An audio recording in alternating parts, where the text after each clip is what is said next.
দেরি করা উচিত নয়। যে অস্ত্র কেউ বানাতে পারে না, সে অস্ত্র ও দাঁত দ্বারা বানিয়ে ফেলেছে।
গজমুখাসুরকে হত্যার জন্যই আমার জন্ম হয়েছে, আর আপনি এখানে এসে আমাকে বাধা দিচ্ছেন।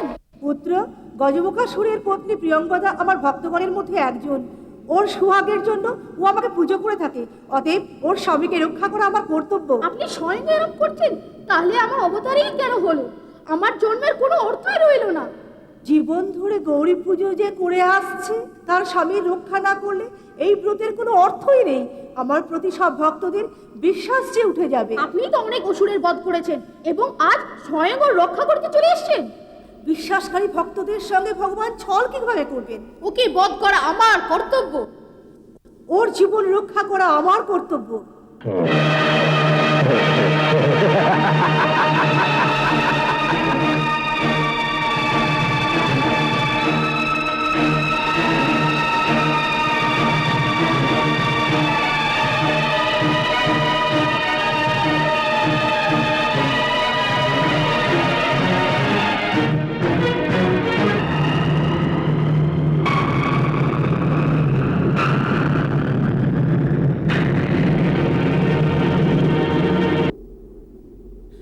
বিনায়কের জয়, গণেশের জয়, জয় গণপতি, সিদ্ধিদাতার জয়।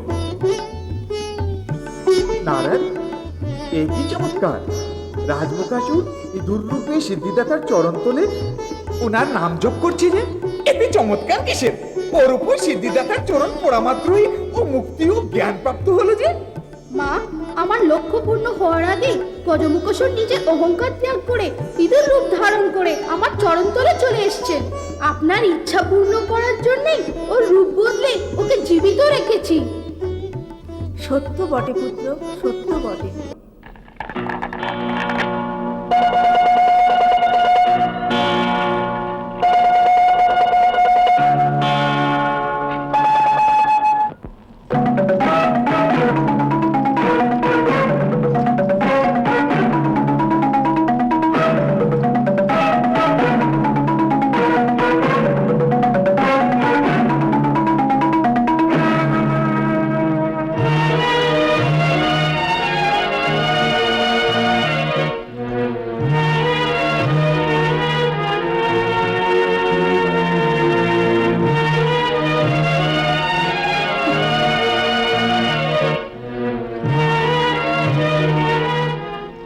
মাতা, আমার স্বামী কোথায়? দেবী মাতা, আমার মিনতি যে আপনি এখনো স্বীকার করেননি।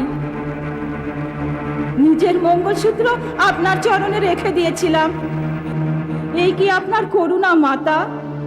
প্রিয়ঙ্বদা, কেন বিচলিত হচ্ছ? তোমার স্বামীর প্রাণের সংকট কেটে গেছে, অর্থাৎ তোমার মঙ্গল কামনা পূর্ণ হয়েছে। কিন্তু কিন্তু কিন্তু কি মাতা? ওইদিকে দেখো, ইঁদুর রূপ ধারণ করে পলায়নের চেষ্টা করছিল গজমুখাসুর।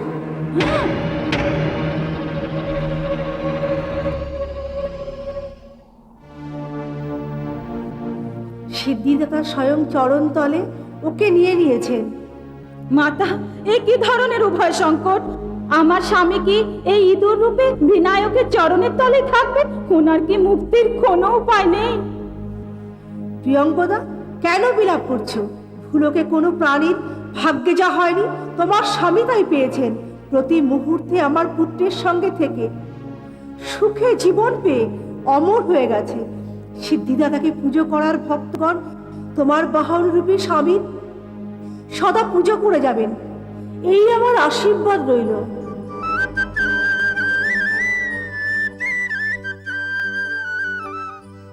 পুত্র, তুমি তোমার শত্রুদের সঙ্গে যুদ্ধ করে মায়ের বীরতাতেই নয়, নিজ জ্ঞান দ্বারা ওকে বশে এনে বিজয় লাভ করেছো। পুত্র, আজ থেকে তোমাকে দেবতাগণরা অষ্টনায়ক বলে জানবে। সিদ্ধিদাতা বলে পুজো করবে।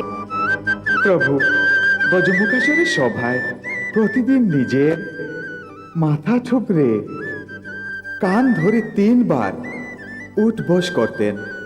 ভয়ভীত হওয়াই পাপী আজ ভক্তিরূপে সে প্রকারে প্রণাম করতে চায়। আজ্ঞা দেবার করুণা যেন হয়। আমায় আজ্ঞা দেন সিদ্ধিদাতা। তথাস্তু। অসুর সংহারের এই স্মৃতি হোক, এই জন্যই যে কেউ আমার মন্দিরে কান ধরে উদ্বস করবে তার প্রার্থনা আমি স্বীকার করবই। সিদ্ধিদাতা, মাতার কথা মতো আপনি আমায় নিজ বাহন রূপে স্বীকার করুন।